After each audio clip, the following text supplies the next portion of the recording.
Alright, so it's official. The Eagles have revealed that Vic Fangio is in as defensive coordinator, and there's a lot to break down. So, will the new hire be able to transform and fix an Eagles defense that was absolutely horrible last year? Well, a lot of that falls on the players, and the much criticized linebacker Nakobe Dean specifically may be one of the keys to Fangio having a successful first year in Philly. So it's good that Howie Roseman seems very confident in Dean's ability moving forward. And also, why is Howie extremely confident in head coach Nick Sirianni, despite accusations that Sirianni doesn't really do anything? Speaking of which, how valid are those claims? Well, we're going to talk about all that and more in this video today, so let's not waste any time and get straight into it. Okay, so it's confirmed at this point, Vic Fangio is going to be the next defensive coordinator of the Philadelphia Eagles, with Adam Schefter reporting this morning that, quote, former Dolphins defensive coordinator Vic Fangio is traveling to Philadelphia this morning to officially sign the contract to become the Eagles' new defensive coordinator, per league source. Eagles officially get their man.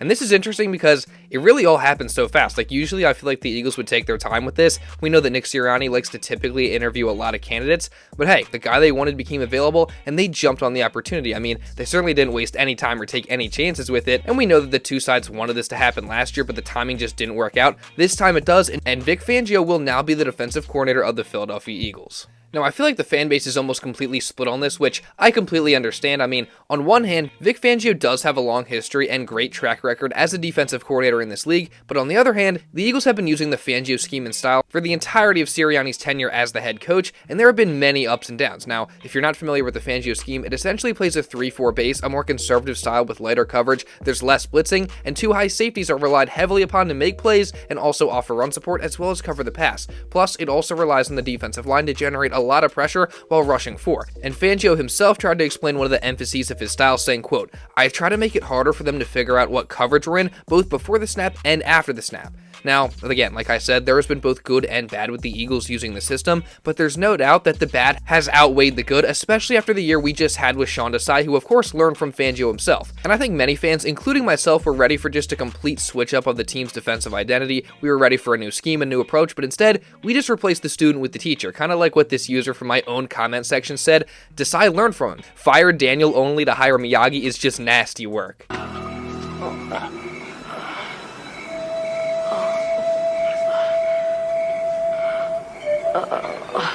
Okay, well, we're all hoping that Fangio can do the equivalent of that here with the Eagles, but I know a lot of people are skeptical, and I'm not going to lie, I myself yesterday, when I heard that Fangio was expected to become the defensive coordinator, I was skeptical myself, and even now, after they've made it official, I still kind of am. But now I would say that I do like it a lot more than I initially did after doing a little bit of research and breaking it down a bit, so let me explain why. So first, let's start off with looking at Fangio's defense last year with the Dolphins, which albeit was not amazing. I mean, they were 22nd in opponent points per game, and that's one of the reasons that I am still pretty skeptical, because in his most recent position, he didn't exactly have his best effort as a defensive coordinator. But that being said, I think it's a little overblown to say that the Dolphins defense was horrible last year. I mean, they were still 11th in yards allowed per game, 9th in yards per play allowed, 8th in takeaways, which that's huge because the Eagles could not take the football away at all this past year. They were also 3rd in sacks, which is crucial because, again, the Eagles, for whatever reason, really struggled to do that this year. They really struggled to get after the quarterback, despite having all the talent in the world in that department. And also, the Dolphins were 3rd in pressure rate, which, again, is very, very crucial. Not to mention the fact that they were also 7th against the run, and that's all while key players like Jalen Ramsey, Xavier Howard, Jalen Phillips, and Bradley Chubb all missed various amounts of time this year. Oh, and that little issue about the Dolphins giving up a lot of points.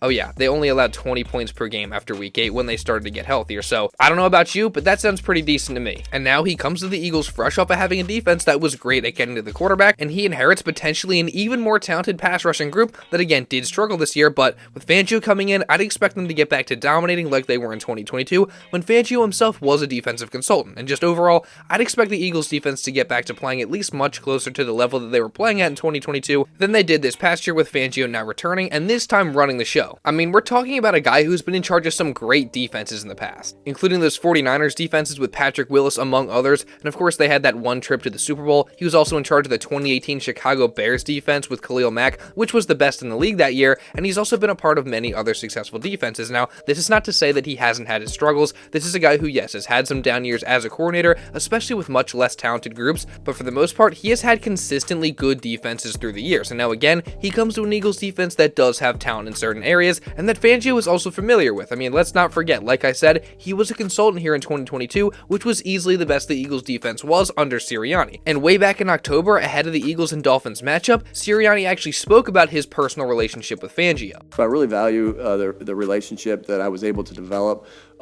with Coach Fangio.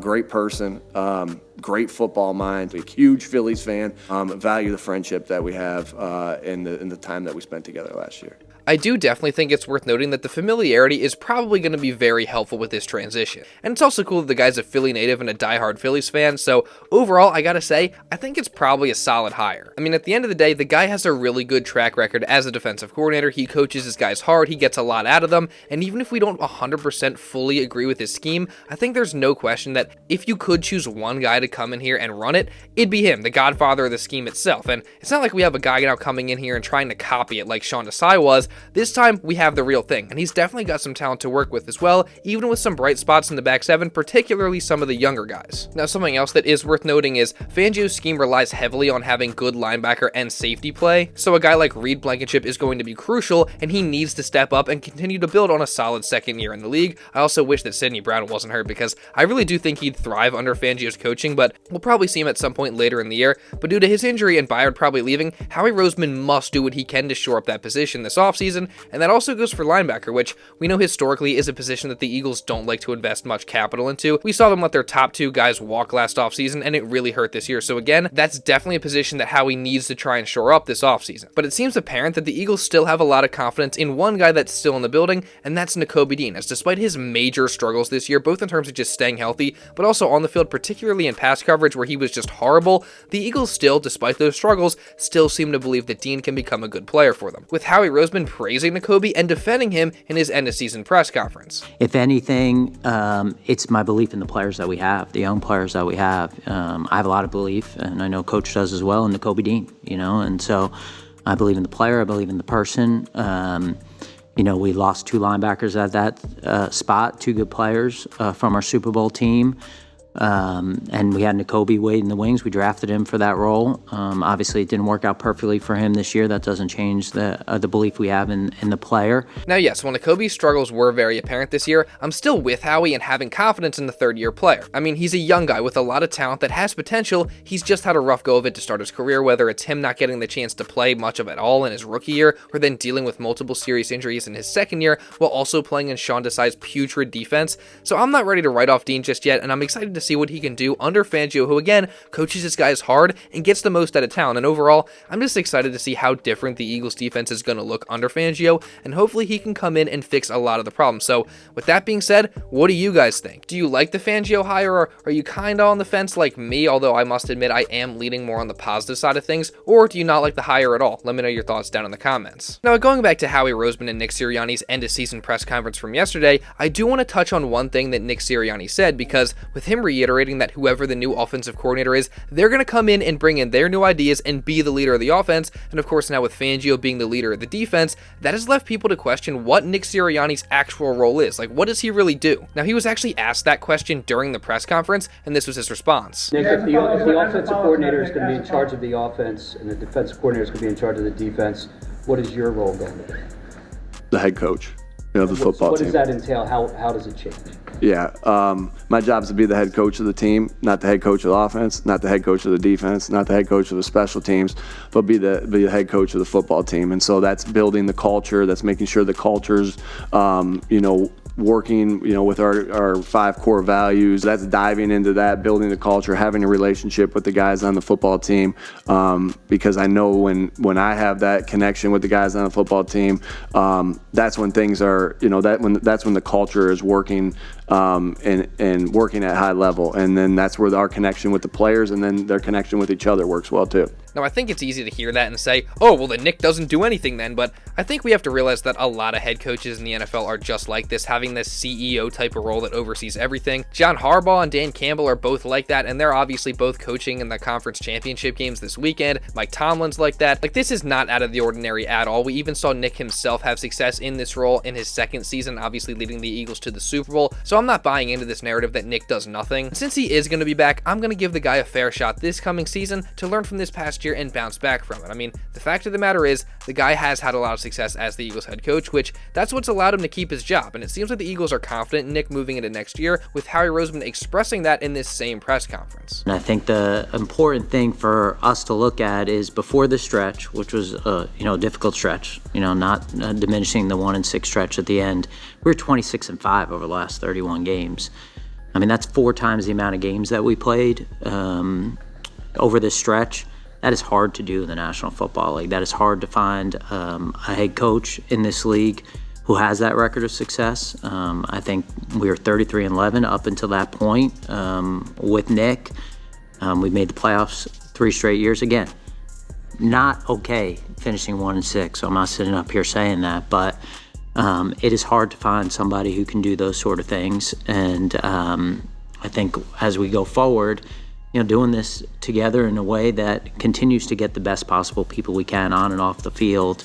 For me, that's my job to try to make sure that we have that on the field, and my group is as strong as we possibly can get, and I know Nick's committed to that in his group. I mean, whether we like it or not, Nick is going to be back. So let's give him a fair chance. And now that we have the defensive coordinator figured out, it's about finding the right offensive coordinator. Speaking of which, we got some word on some new potential candidates, one being Texans QB coach Jerrod Johnson, as the Birds interviewed him recently for the open OC position. And Johnson has had a prior relationship with Nick Sirianni from their time together in Indy, and Johnson helped CJ Stroud develop into a star in his rookie year this season, so he definitely is an intriguing candidate. But honestly, I would probably want to stay away from him because he is very inexperienced. He's never been an offensive coordinator or play caller before, and obviously we already played that game this past season with Brian Johnson, so I'm definitely out on him. And the guy that I'm personally much more interested in is Kellen Moore, who obviously previously was the offensive coordinator for the Cowboys before becoming the offensive coordinator for the Chargers this past season. Now, the Eagles recently requested to interview him for their offensive coordinator position as well, and he, in contrast to Jerrod Johnson,